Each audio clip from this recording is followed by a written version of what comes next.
Thanks for joining us again on Legacy Builders. We've got some very, very special guests here with us today. My grandparents are joining us today, and I'm so excited about it. Yes. It's going to be a great conversation just because we know they have so much wisdom within them. So I'm super excited for this conversation. Yep, and likewise, thank you for tuning in, and thank you, Mom and Dad in-laws, for being on this podcast and sharing with us and sharing with your grandkids, your great-grandkids that aren't even here yet, and just to the future generations. We're just excited, and as we're continuing our legacy series, you know, we just want to learn wisdom that you guys have learned from your parents, the life lessons that you want, that you've shared with your children, life lessons that you want your grandchildren to continue to learn, and just that's important to our family and even our listeners. It's been important to learn these lessons from other families. So thank you again for being on today and doing this. Yeah. Sure. So let's start off with just telling us a little bit about yourselves, a little bit about where you're from, how big our family actually is, and just all of that. You want to start? You want to let me start? Okay. Well, okay. I am a lifelong resident of Omaha, Nebraska. Grew up in Omaha. I actually grew up in North Omaha, about as far north from Dodge Street, which is the center of Omaha, as Lon was. He was as far south on the south side of Dodge. Anyway, and I tell people we met in the middle at UNO, but anyway, I grew up as an only child, didn't have any brothers or sisters. I was actually adopted as a baby. And I knew from the time I was small that I was adopted by my parents. I grew up in a Christian home, and I knew from the beginning that I was chosen, special. They instilled that in me. And so that was something that I have always thought that, you know, being adopted is a very special thing. And as I grew up and became a Christian, I realized also that when you accept the Lord, you're considered adopted into his family. So I've always related that to that. Anyway, grew up in like I said, a small family, few aunts and uncles. And so there were a lot of adults around also, which I think was good for me to learn how to converse with adults. And I did miss having brothers and sisters. And so I did want to have a big family. Didn't think that we would have 5 children, which is what we ended up with, 5 kids and 15 grandkids after we've been married for 52 years. So I'll let you talk a little bit about yourself, I guess, maybe, and then we can talk about our story a little 52 bit. years. 52 years. You know, some of those have been really good too. I grew up in South Omaha. Deep South Omaha. Deep South Omaha, you know, in the Brown Park area. We had 4 boys in our family. We lived right next to Brown Park, actually, which was down the hill, half a block from us. So we pretty well lived down there. It was an interesting experience in that you know, we were only boys. Mom and Dad were great. My dad was in the military and retired, but he also went to South High, and that's where we went. We all graduated from there, and Dad went on. He was a state champion wrestler and all military wrestler. Was in the military until after the wars ended. So he came home, and we all of a sudden started having quite a few kids, and so we had 4. No, they did. yes, that's true. And it was a great life. It was, you know, it was simpler back then, I believe. You know, you played in the streets, you played wherever you could. If somebody had a ball or whatever, you know, we'd be down to the baseball field and playing there. And actually, it turned out very good for us because a lot of 3 of us all went on and played college and high school and college sports, and that took us to quite an interesting time. My mother was Bohemian, and her grandparents lived about a block and a half from us. So we always got to eat kolaches and Bohemian food. And it was very close family in South Omaha, and it was a great time. But things change, and I went on to school, and my twin brother and I caused terrible confusion. I mean, no matter where we were at, high school, middle school, elementary school, because they could never tell us apart. And but it was great. And so we went to Omaha U, and we went to college, and I went into the education field, and so did my twin brother. We kind of did everything a lot alike. The only thing I think was different is that Ron went the elementary school route with his educational experiences, and I went the secondary route, which was more the middle school or high school, junior highs type thing. And we had a career for many years. We've been married 52 years, and a couple of those have been wonderful, really. About 40 of those years was he spent, as a administrator, coaching, teaching government, civics in high school, and then became athletic director for about 3 or 4 years, and then became a principal. And so he did that at the high school for about 15 years, and then moved down to the middle school level and was a principal there for about 18 years. Pretty close to about 30 years I put into education, or 40, I guess. And my twin brother did the same up in Wisconsin, where he was at. He became a superintendent. And he became a superintendent. But then they both And they both retired the same year. So when you were principal for Ralston High School, correct. Yeah. right? Yep, in the same high school that Madison ended up graduating from. All That's the right. way to high Exactly. school. And Yes. Exactly. That's right. I think when she graduated, I had just probably No. retired, I think, or pretty close to No. that. So Anyway, I remember there's I think it was my 5th birthday party, and I felt so cool because we got to, in the Ralston Middle School, have my birthday party and dress up because Grandpa was the principal. And so I was like, this is the best. This is so cool. But yeah, so. you had your party at the school? Is that Yeah, what you said? there's Oh. pictures to prove it, I promise. Oh, my goodness. Yep. We had a little poll because Grandpa was principal. I guess. In one of the classrooms. But I guess I should. Go yeah. ahead. I was gonna say, Well- being through the education system for 40 years, you've obviously seen a lot of changes probably. And so what are some of those changes and Grandma, you were in education as well. And so Right, what are right. some of those changes that both of you saw? I was in the elementary area, and we were at UNO, which when Grandpa started there, it was called Omaha University. And then in 1968, they merged with the Nebraska system. And that's when they became UNO, University of Nebraska at Omaha. And so we both graduated from UNO. That was the name then at the time. But I wanted to be a teacher pretty much from the time I was little, I think.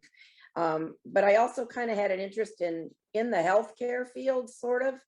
But I really was not real keen on a lot of math and chemistry and things like that. And so I kind of picked something that I thought was kind of the best of both worlds. And at that time, you were able to get a double major. So I got a major in elementary education, teaching in the classroom. And then I also got a degree or a major in speech pathology. And so when I first graduated, I taught for a couple of years in the Millard School District, 1st grade and 4th grade.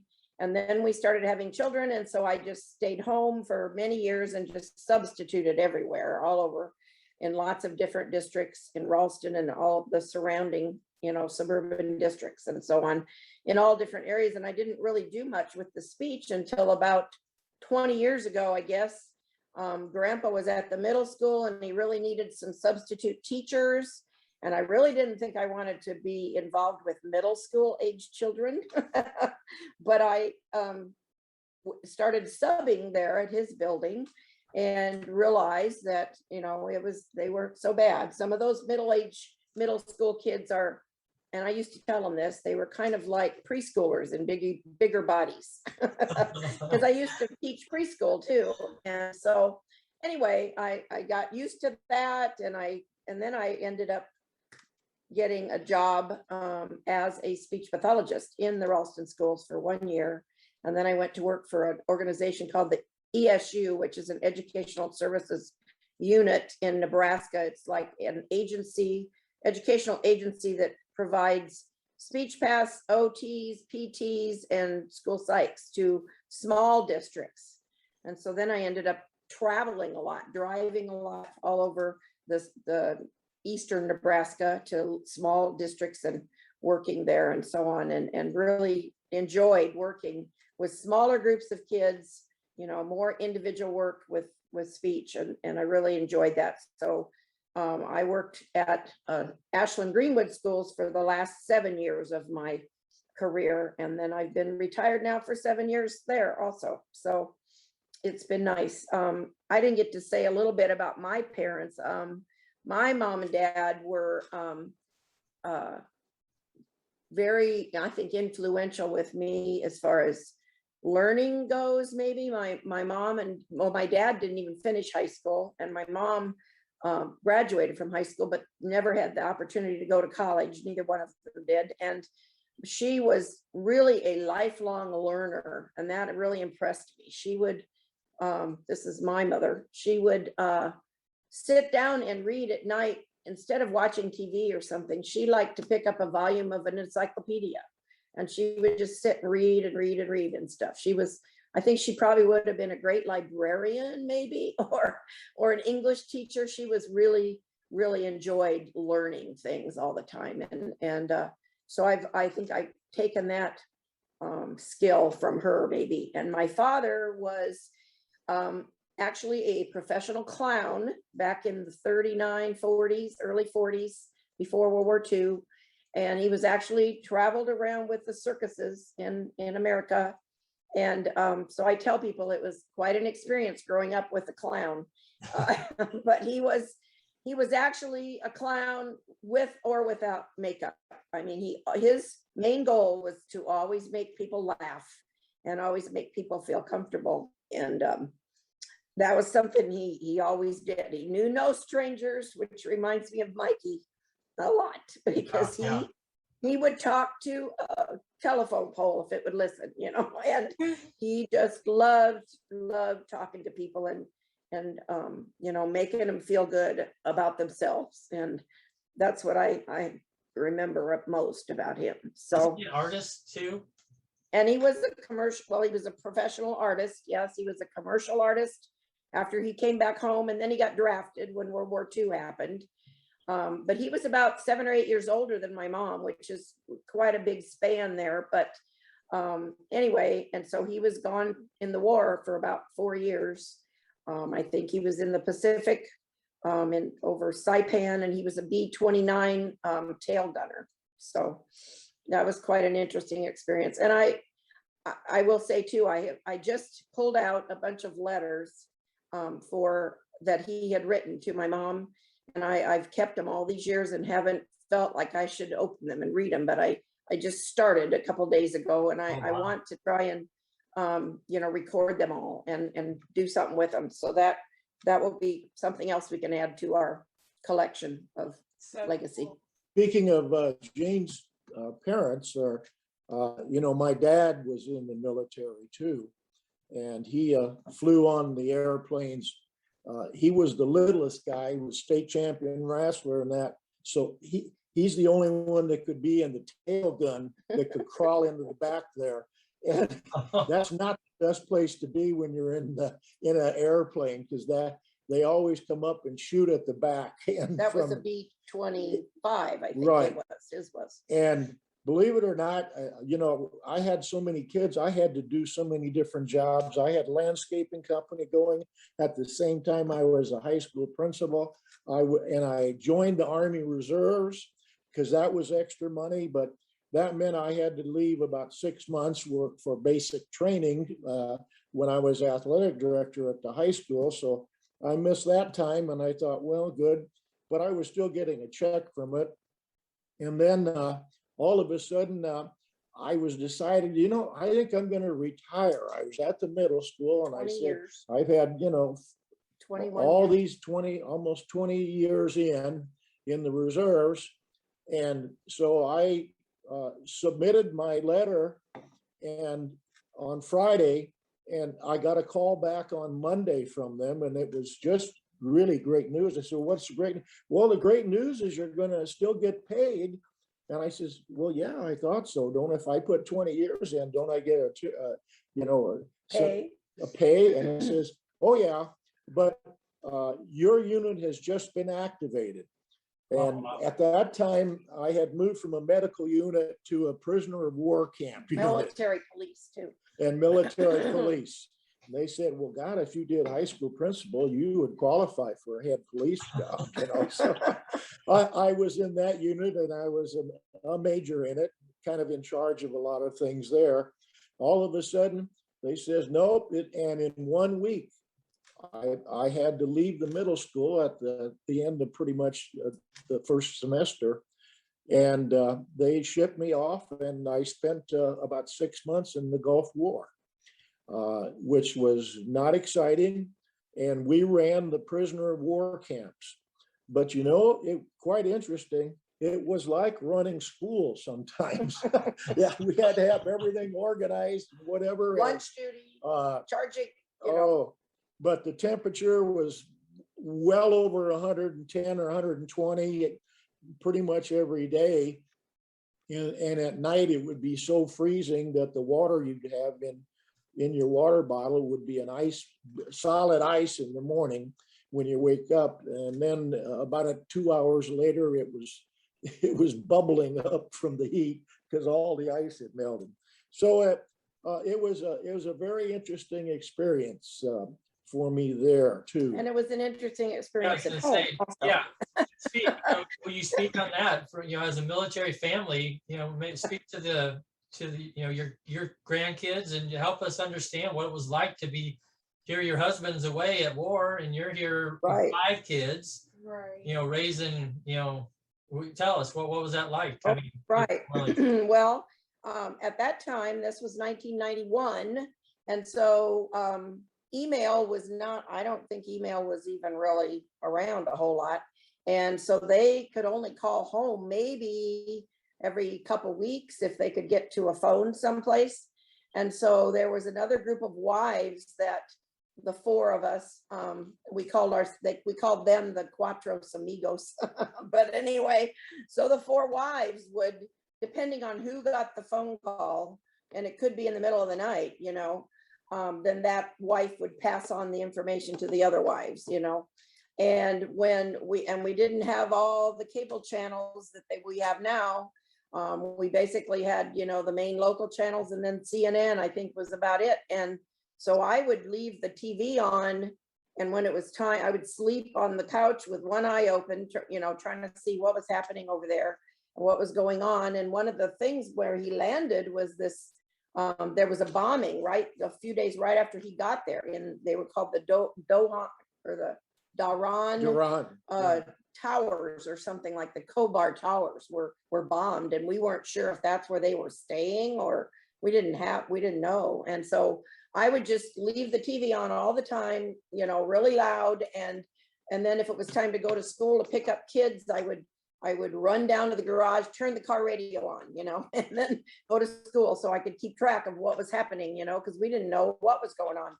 And then Jody, your mom, Madison, was, that was her first year away from home in college. So she was 7 hours away in Tulsa at Oral Roberts. And so Brian was a junior in high school. So he kind of made him sort of the head of the house for a while there, because he was the oldest. And and then of course Dana was in 6th grade. Tammy was in third, what was it? Well, Alyssa was 2nd grade, so Tammy was like 3rd or 4th. But anyhow, it was, and 2 dogs and 2 cars and a mortgage. So it's interesting. It was an interesting time. So you know, the families at home, you know, go through a lot too that way. And it's thank goodness, you know, he was able to come home safe and sound. So and I actually never thought that Brian or Dana would want anything to do with the military after that whole experience. And as it turned out, they both ended up, you know, going into the Marines. So yeah. that was interesting. Yeah, Dana signed up and he enlisted right out of high school. And Brian fortunately got a full ride scholarship to go to the Naval Academy. And so, you can choose to be a Marine if you go to the Naval Academy too.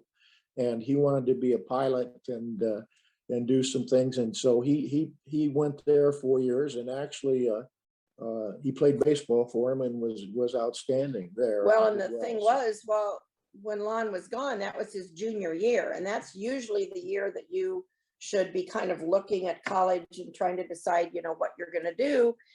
And he wasn't around, and Lon wasn't around, and I didn't know how to do all that. And so when Lon came back, he said, you know, I think I'm interested in going there. Well, by that time, there's always 2 senatorial appointments made from the state, for the state, you know, but those had already been made already. And so we kind of thought we were out of luck, but I think actually his baseball coach in high school was kind of influential in getting him connected with the baseball coach at the Naval Academy. And that's when we found out that you were able to go on an athletic scholarship also. So that he was fortunate that he was able to do that, and, you know, got a great education and made a 20-year career in the Marines from it. So, and now he flies for NASA. Yep. And makes more money than we ever dreamed of in our life. I mean, right. But he's earning it too. So, right. So anyway, anything else we left out? Before we go to the next section, you know, maybe a little bit more about, you know, your parents. One of the things that we talk about, we kind of say you guys grew up, and you may not call it this, but you were, you know, the school of hard knocks, parenting. You know, if you old school parenting, you know, we get that term thrown out a lot of times, and you know, hey, this is how we did it in old school. What does that mean? You know, what was it like growing up? And I mean, your parents came out of the Depression era, out of World War II.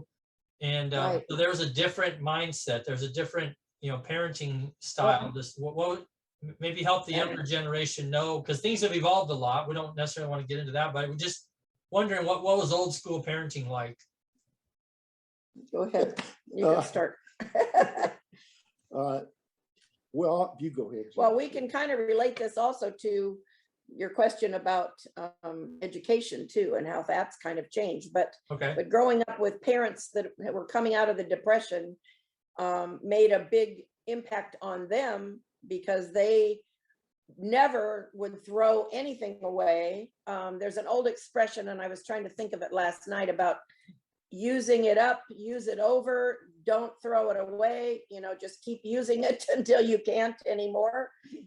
And therefore, I think, you know, Lon's mom and my parents too were such savers, hoarders, savers, that, you know, they used everything. When my mom and dad moved out of their house, we were cleaning things out, and my dad had used masking tape or duct tape for everything. I mean, if there was a repair to be made, you know, they would use duct tape or masking tape or something, you know, something like that. And saving everything, you know, to be reused again, or recycling it.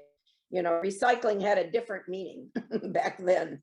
But I also think too, with the old school parenting, in regard to parenting and so on, I think that they instilled in us, you know, the idea of this discipline and respect for your parents and definitely believed in spankings and that sort of thing, obedience and respect for your parents and so on. My dad always had a, I guess it's a gesture sort of, and if you were maybe not behaving like you were supposed to, he would say, now, what do you know what these 5 fingers are for? And that was, you know, you could get a spanking maybe if you didn't behave, you know, that's what that was all about. Yeah, I think mom and dad, you know, really pushed the respect of your adults, and then being a hard worker. You need, if you're going to do a job, you better do it. You better do it right, and do the very, very best that you can. And so that was much of the things that we learned and we put in our lifestyles. It didn't matter whether it was in school or if it was working or doing jobs or unique things. You had to show that kind of respect. And we went to church too. They wanted us, we always went to church, and we walked through this, sometimes the rain and snow and whatever to go.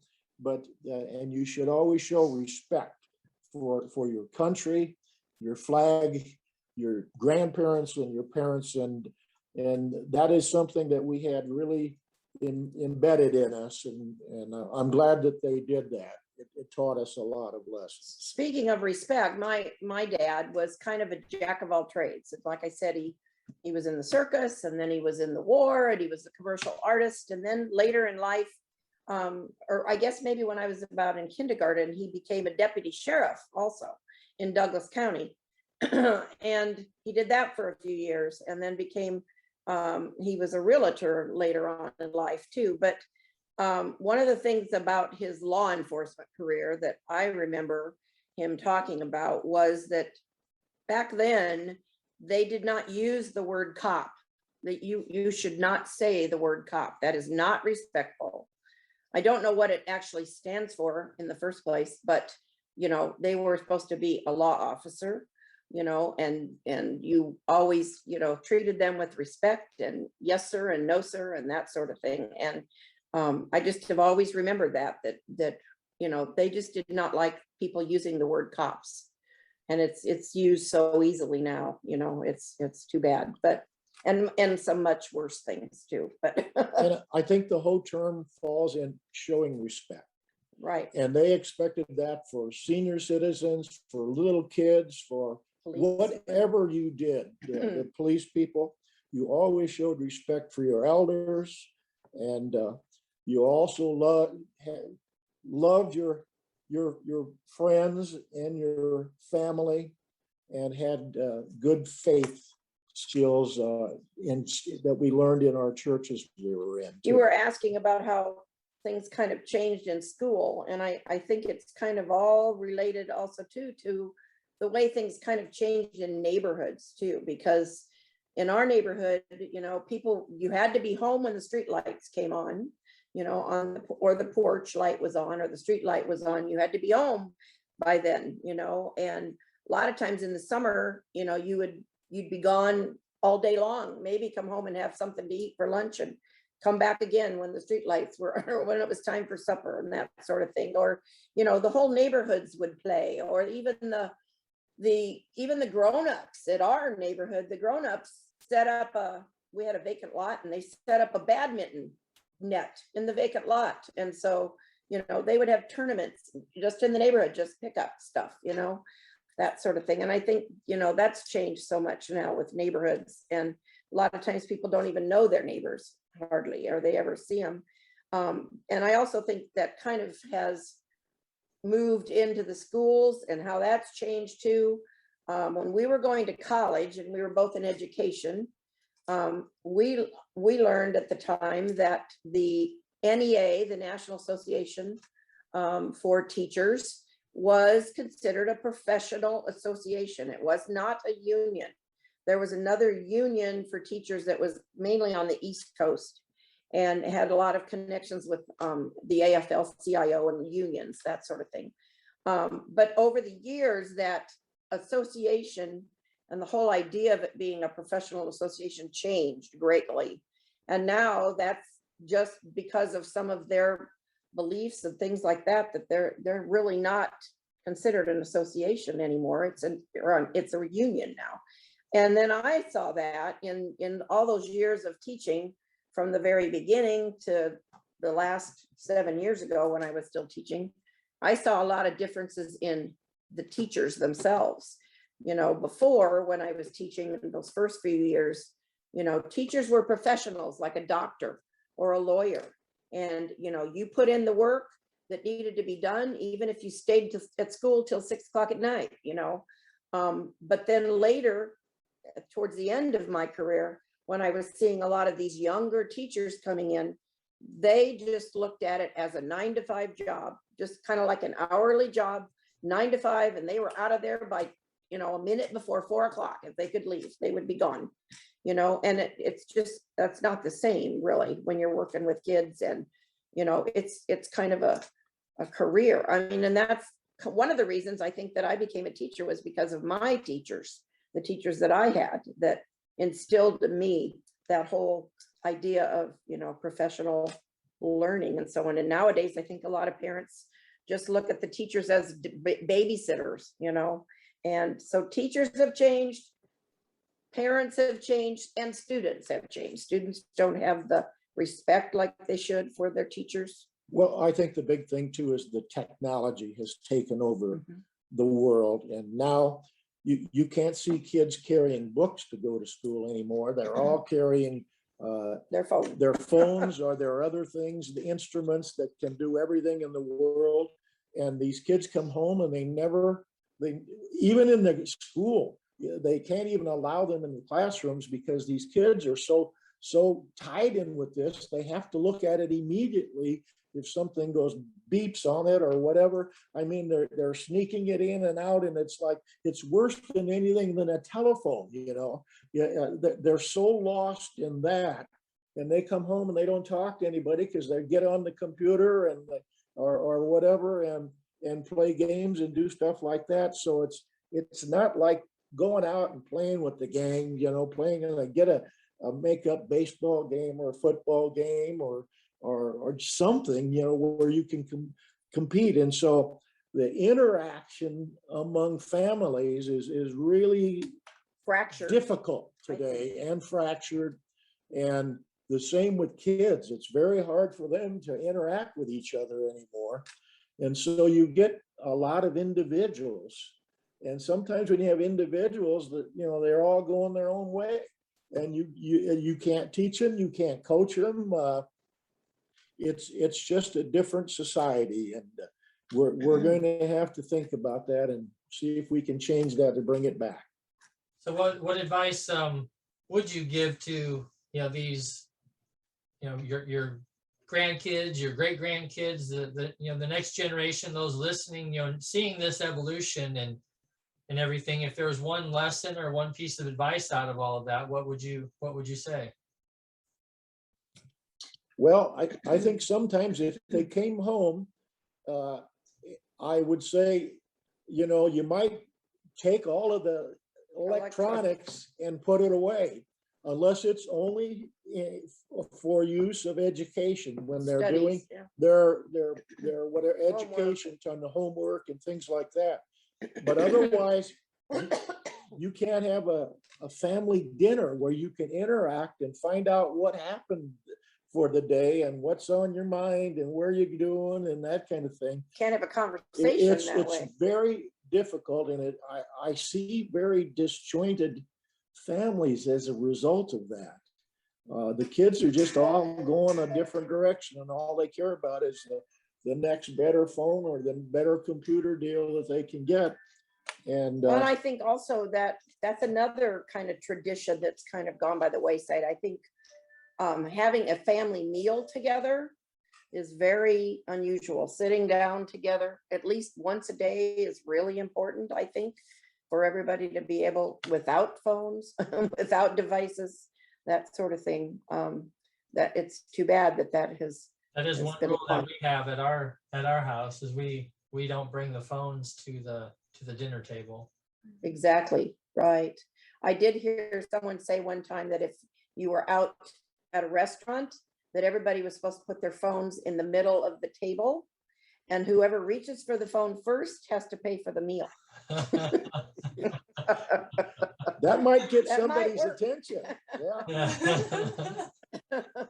So one other thing before we move on to the next question, Lon, can you maybe share with your family at this point? You know, you were honored here recently at we went to South Omaha honored you for something. Would you tell us about? Hall of Fame, Yeah. South Omaha Hall of Fame. Athletically, the whole family did very, very well. And I was very blessed. We played actually 3 sports at South High. We played football, baseball, basketball, and we ran track when we didn't have baseball. And so, but that kept us busy and probably out of a lot of trouble. That was one thing. Right now, it's hard enough to get kids into those things because they have to work at it. You know, they don't have the technology and computer stuff at hand, and so they have to work that. And I think that has hurt the work ethic on the part of kids, the effort that it needs to be given, the respect that you have to have, and the tenacity to stick with something instead of going to the next new phone or the new computer or whatever. So I'm curious, like, how do you think we get that work ethic, that tenacity, that respect back, like, in your opinion? Well, I think the parents have to make that and deal with that. And that's a very difficult situation because there's a lot of single parents out there, and it's hard enough just to make a living, to keep your kids and everything in, but you have to make some regulations and rules in your family, I think, and say, this is how we're going to have to do this so that we get some quality time visiting and we can really find out, you know, who we are, where you are, where you're going, what you want to do, and things like, you know, that are really important, and not who's on the next game deal or whatever. And I think the value of work is probably one of the most important things. I think when you, if there's something you want, you know, that you can't afford, I think too many kids are just given too much stuff and too many things that they're given that they don't even earn. And I've heard a long time ago, you know, that there's no value in free stuff when it's just given to you with no work or effort, you know, to earn it. Earning things, and not just money, but earning the money to buy something that you want. It's going to give you a lot more value for your money for you. And, you know, when I know for a fact myself, when I was a junior in high school, I wanted to get contacts, and my parents couldn't afford them. They were real expensive at the time. And they said, you know, if you want contacts, you're going to have to go get a job. And so I worked one whole summer. Madison, you probably won't believe this, but I worked the whole summer at a clothing store at a mall, and I made something like $200 for the whole summer.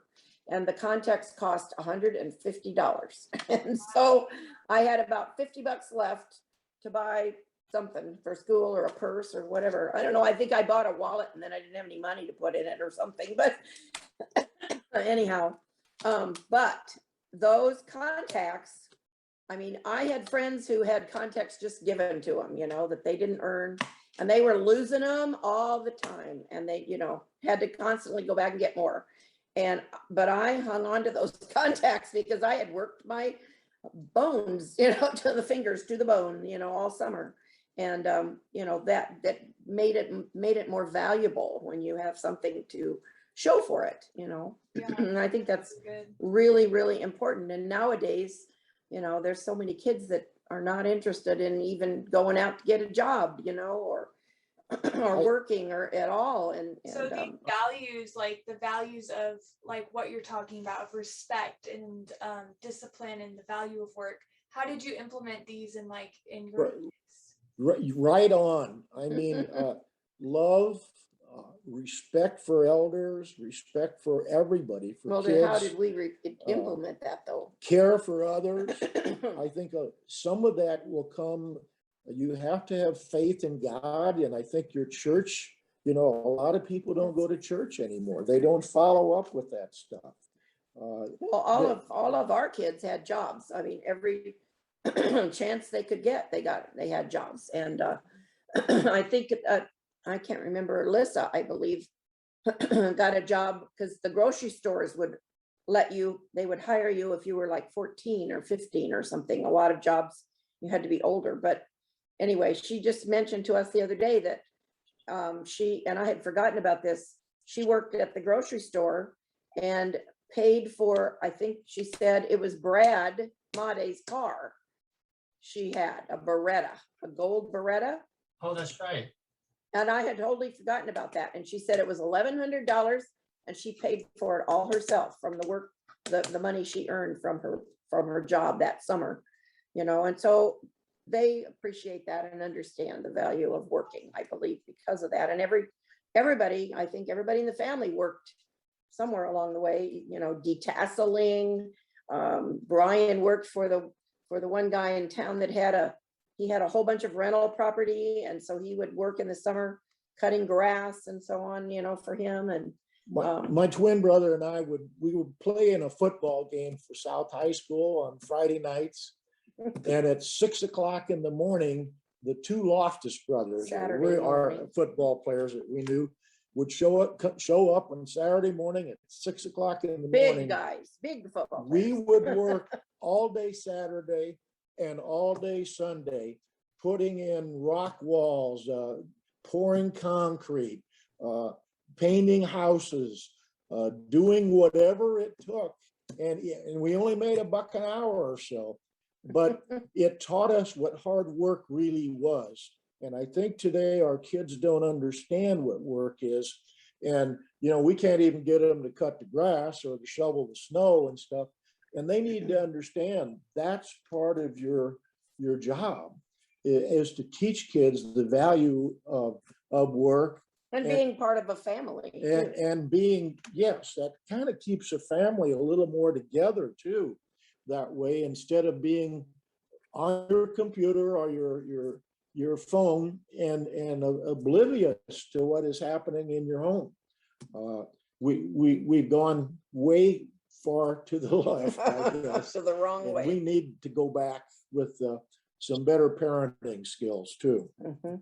Well, I will say, you know, just and we'll move on to the next thing here, and to kind of answer Madison's question too. I think you guys were examples as well. I mean, as I started to, you know, date Jody, and you know, and just to hear what other people in the schools that you guys worked with, they had nothing but good things to say about you guys. And you know, to have that good name and to have people just, I mean, I never heard a bad thing about you guys. And so that says a whole lot in being the example that you would set for the kids. And I know they all strive to be their best in character. And I think that's a very, very big lesson.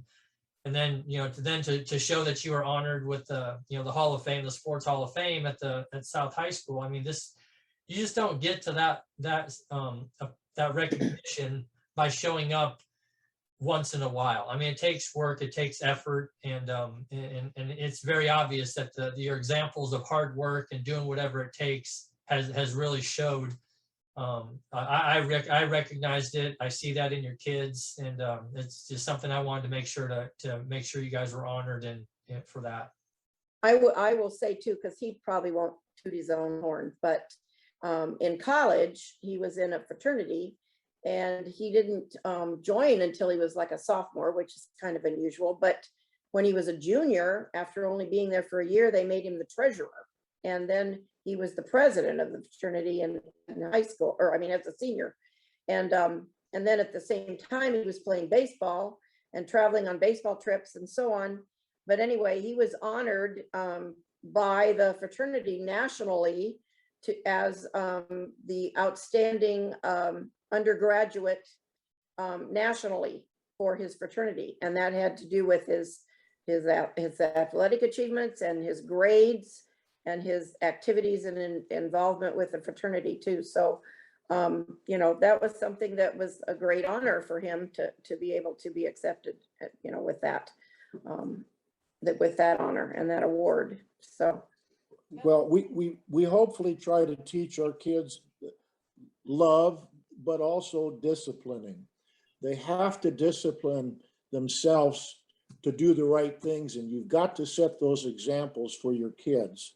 And if you do, I think that's why I think we've had great respect among our family and closeness, and hopefully they picked up things from us that they see us doing things like that, and so that's very important. That, you know, you got to care for other people as well, and show respect for everybody. It's just, you know, not there today, and it hurts me when I see that out there, that some families are really missing the boat.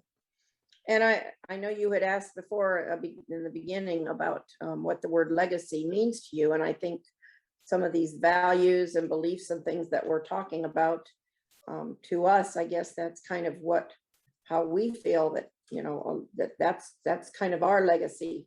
Hopefully that, you know, we're passing down to our kids and our grandkids. Well, on top of those values, let's talk now about, there's something that and specifically, Lon, your parents had set an example for, and was intentional and set up. You know, the Bible says a wise man leaves an inheritance to his children's children, and you've realized that, and you saw your parents do that, and through this hard work, this discipline, all these things that you're talking about, you've been intentional about carrying on with that same pattern. Now, you know, you and Jean together want to make sure that you're intentional on doing that. Would you guys share a little bit about that? Well, I think that's something that I didn't really grow up with that. My parents were, you know, they struggled with, you know, finances and that sort of thing. But I did not even really realize that Lon's mom and dad had set up a trust, you know, or set it up that way. We didn't even know that until she passed away, that she had had set up this provision for the grandkids, just the grandkids. And, you know, I didn't know about that. Maybe Lon did, but I just thought that was really, really interesting and important that she put a value on because when it was set up, they had to be a certain age. The grandkids had to be a certain age to receive the provision, and it was only to be used for like education or like a down payment on a house. And so I know I know somebody in particular that used it for a house, and somebody else used it for education. So, you know, I think that's really notable that she had done that. Well, and they set the example for us. And so yeah. I thought, you know, that was a great idea, and what a gift that we could give. Basically, the boys, you know, there was gifts for all the family kids. And then the only thing the boys were going to have, the brothers, was that the property that they owned, their houses or whatever, and they had two, one in South Omaha, and then they bought a property out near the Platte River, and that's where we are living right now.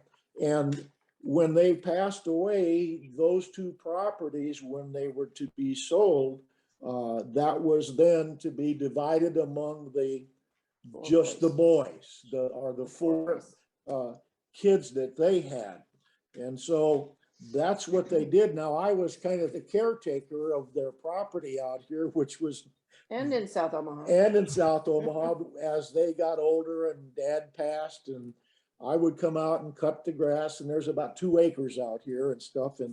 And so the other brothers wanted whatever it was worth, and the house was, and property was going to sell for about $250, $250,000. And so Right, that's the deal. what I did is I took my 50,000 and I says, you know, I've been caring for this place or whatever. I can't see us give it away. It's gorgeous, the view and whatever. And I said, brothers, what do you want to do? They weren't interested in So the I house said, at all all. right, I'm crazy. I'm just going to take that money and I will put it in and put a down payment on this house. And then, you know, we'll go from there. So that's kind of what I did.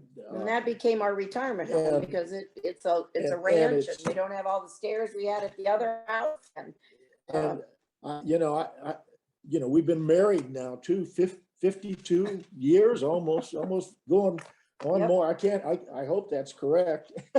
So, and so I wanted to do the same thing. So what I have done is, over the many years that I was principal and whatever, I would set aside money automatically. And what I did is, there's a certain amount that each one of my children will receive, that our kids, each one of our kids will receive. So that's the 5 in the family, which is going to be a very considerable amount. And then when this property is sold, like Mom did too, I have written into a Our contract trust that that we've set up. this property here, when it is sold, and right now it's, you know, No, we don't need to go in any it- figures, it's going to be a pretty good chunk of money too. but that's but gonna go that- to the grandchildren. That will be shared equally among all the grandkids. And I'm going to do probably the same thing my mother said. It needs to go towards education, or building a house, or putting a down payment or something on a house, not to just fritter it away. someplace, So yeah. there will be some guidelines on that, but I have really felt good, and some of the investments that I've made, I think everybody's going to be pretty excited. I hope they're not waiting for me to leave though right now. I'm not ready to do that, but I think But they we will. just, they will we be just felt that surprised. was a really good, really good idea and a good way to do that. And you so. know, I don't think you could put your money to anything better, and so that's what we're doing. And you can't take it with you, they say, Yeah. so. That's very, very admirable. And I mean, and Jody, I don't know if Jody had told you, but I mean, we had taken that same example. I mean, we have our trust set up. We went out and got trust set up, and we have some things in place now as we start to, to build that same thing for our kids. And even the when Jody had received that money from her grandma, we still have the gold. We went out and bought gold and silver with it. We didn't want to go out and blow it. So I still have in my safe, I still have the gold and the silver that we bought with that money. And That's great. We weren't quite smart enough to do that. That's probably a good idea. You're kind of a step ahead of us on that. That was good for you. That's a good idea. Well, and like Dana, living in California, where the cost of living is so crazy and exorbitant, there's probably no way he would have ever been able to buy a house, there, because it's so expensive to live there. And so, we really feel fortunate that he was able to do that and use that for his house. Well, and for those listening, that we are going to, we're kind of touching on the trust situation, and when we get into our financial components of legacy, we'll be talking more in depth about trusts and finances and stuff. But I just wanted to just honor you guys and just just another example of something you've learned from your parents that you guys have implemented, and at least I know several of your children that are continuing to pass on that example to their families. So, well, we're quite honored that you married our daughter too, and you've got your head on straight, and that was a real plus, because you know, a lot of people, they think they're just marrying for cash, or they're doing this or whatever, or they're doing nothing. And then they wonder when something happens or they pass away, there's nothing left for anybody, and nobody's given thought to that. You really have to start to thinking about that stuff. Right, right. So one of the really cool things that I want to mention real quick, just you guys were talking about like houses and how you guys moved into like your mom's house. What's really cool is there's kind of a merging of legacies that happened here, because we moved into the house that like you guys had owned for so long and stayed there for a little bit. And now my dad's brother is actually in that house. Right, right. And so I think that's just cool super too. cool to me that like there was Kept it kind in of the that family. merging of both of the families and stuff through that way. And That's true. yeah, I mean, I don't know what your guys' thoughts have been with him moving in there, because I know that was a very special place. I was very happy to see that. It I really was made us great. feel better, I Yeah, think. because I knew that they'd take care of that and it would be in the family. Right. I mean, it really still kind of is in the family that yeah. way. So, And he's made great changes to it and that too, and additions. And so that's, you know, that's good. That's He a good doesn't need thing. to worry about it. and it's interesting. Alyssa just mentioned yesterday that they were over in that same area yesterday for a soccer game. And so they managed to drive by because they haven't been by there for a long time. And she took pictures and stuff because, you know, that's the home she grew up in too. So it's kind of nice that it's somebody that we know, you know. I mean, when you live in a house for 38 years, I believe it was, maybe something like that, 35 years.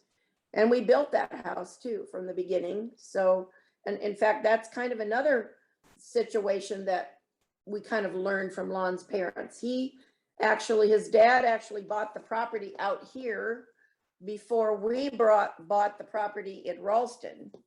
And we lived in another house in Ralston. And he had this property out here for quite a while before he even started building. And we thought that was really a good idea because the property was paid for that way before he started building. And I'm sure he was probably like that anyway with his finances and so on, you know, to make sure things were paid for. But then we did the same thing. We bought property too. And then we paid a little bit on it for a few years before we actually built too. So I guess now that I think about it, we kind of followed in their footsteps in the same respect. So yeah, I just thought that was so cool that stayed in the family, the house that you guys worked so hard on, and still being honored. So well, and I think it's kind of neat that you guys were able to grow. The grandkids were able to grow up in there for a little while too. You know, have that experience and so on. And even this house out here, they built it, but they never moved in because his dad got sick and so on. And so it sat here empty for a long time. And so for us to be here now and to be able to have everybody here, family here and family gatherings and friends and so on, it's kind of, for me, it kind of makes us feel good that, you know, now this poor old house sat here for, you know, long time. What you guys did with that house was amazing. You fixed it up, and if it was, if the sun was better, you could open up those blinds and see a beautiful view of the river, and just, it's a beautiful property up there. Well, and you know, it sat here empty. It's kind of sad, you know. It wasn't empty, it was fully furnished, but it was no one living here, you know. And it's kind of sad in a way. So we kind of feel good that we, you know, have brought back some love into this house, you know.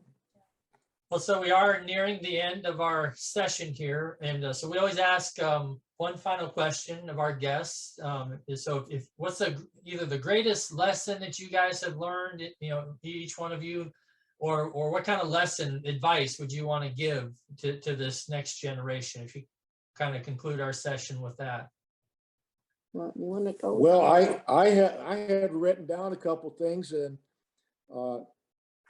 love is the top of it. You need to love everyone, and especially your family. Respect, hard work. Thank God for everything that you have, and share all your gifts with all your friends. I think you need to praise God for what you've got and give him the glory and be thankful It's my line. that you have it. That was my line, but anyway. But what I was going to say is, I guess growing up in a Christian home, you learn to, rely on God and the power of prayer and the fact that he's in charge and he's in control and he will never leave you. And the fact that I was an only child and an adopted, I tried to instill in my 5 children, that they should appreciate having brothers and sisters. And I know that I didn't grow up with sibling rivalry, but I know that's a normal thing in families. And I could never quite understand, why they fought all the time and that sort of thing. But, I tried to instill in them how important it is for family relationships and sibling relationships and that sort of thing, because when your parents are gone, that's all you have is your siblings. And so that's number one. And I guess the other thing about being an only child and being adopted is the fact that it pointed to me the importance of life and how that's a number one, for me, that's a number one priority, to be life and to understand the meaning of life. And the fact that I think that should be your number one criteria for decisions for everything, whether it's politics, whether it's your future or your occupation or whatever.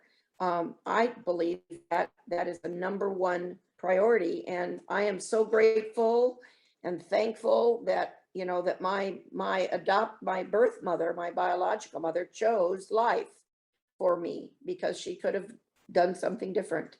Right. And for me to be able to, have 5 children and have a marriage of 52 years is, I'm grateful to be here. And so that's kind of what Lon said too. You need to always give God the praise and the glory, and any success that you have to give him the glory and the thanks for that. It's not just you, you wouldn't be here without God. And, just because I was, adopted, I'm grateful to the parents that he gave me, because you can't, most of the time you can't choose your parents, and so I feel like he put me in that family, and for a reason, and that's just the way it is. And so you have to give him glory and thanks for everything in your life. We both have been blessed with a lot of great things, and we are just so thankful, and we give him all the credit, and we want to just share that with all of our family and all of our grandkids. I think that's maybe another thing that's really important to me, to know that, I hope and pray that all of my children will be saved and find, Jesus in their life. That's so good. Well, you guys have really, this is great. We really appreciate you sharing that, and just, you guys have really, unknowingly or intentionally, unintentionally, whatever you want to say, have really set a foundation for the next generations to build on. So with Jody, and then now we passing that on and carrying some of the things that you guys have built, the examples that you've set. We appreciate, setting that foundation, especially the foundation that you just concluded with on the kingdom of God, and giving God the praise, giving him the glory. And it's just a great thing to pass on and to set as an example for the next generations to build upon. So we thank you for taking the time just to share. And I'm just so grateful for you guys and to have this conversation to, coming from your granddaughter, I just love you guys and respect you so much. And I'm so, so grateful that you would come on and share this wisdom with us today. So thank you for that. Thank you for letting us share. I think this is really important. I think it's a really important thing that people should do. A lot of people should do this. Well, and it's nice to feel not forgotten. It's, when you all get busy and everybody's going so many directions, a lot of times you got to have a base, and we hope we've created a great base for our entire family. I think it was Families. It was a great experience to have everybody come together for our anniversary, because I think, a lot of people we know, when they were going to celebrate an anniversary, they decided they would go off somewhere and, do something just by themselves, a cruise or trip or whatever.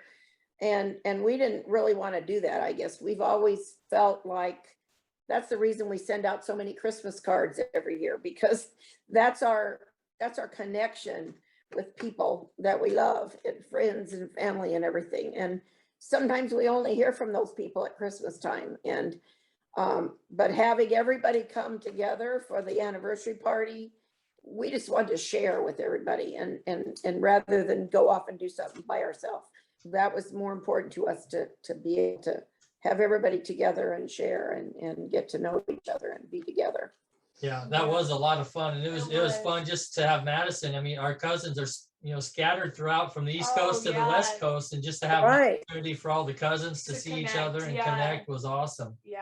Well, because we a lot of appreciate those you guys for making that decision and choosing that as well. Well, some of the cousins, had never met either, ever. Yeah. Right. And so that was what was really fun to see them, get to know each other and hang around and everything. And I think even now that's kind of continued even into the future here now, where some of them are still communicating with each other and, that sort of thing. And I'm glad to see that. I hope that continues. I like that idea. So, that's just always, family's always been important to us. And I think it's important for the grandkids that are here too, to know. That's another reason we were so glad that Chris and Alyssa started this calendar tradition with the calendar, and how we said that, the rules were that it had to be in the kitchen where everybody could see it, because some of the cousins had never met each other before. And that was the way for them to kind of get to know them and realize who they were, even though they were miles and miles away. So I think that's been another good thing. We definitely have been blessed. Yep. And God has been very good to us, and we hope we can just share not just what we did here today, but that maybe somebody will learn a few things that we did that were right, because everybody makes mistakes. But I think you're in a business right now where you're doing the right thing. You're helping people to understand what family is about and what the life is, and looking down the road. That's important. I think that's Good job. important. Good job. Thank you.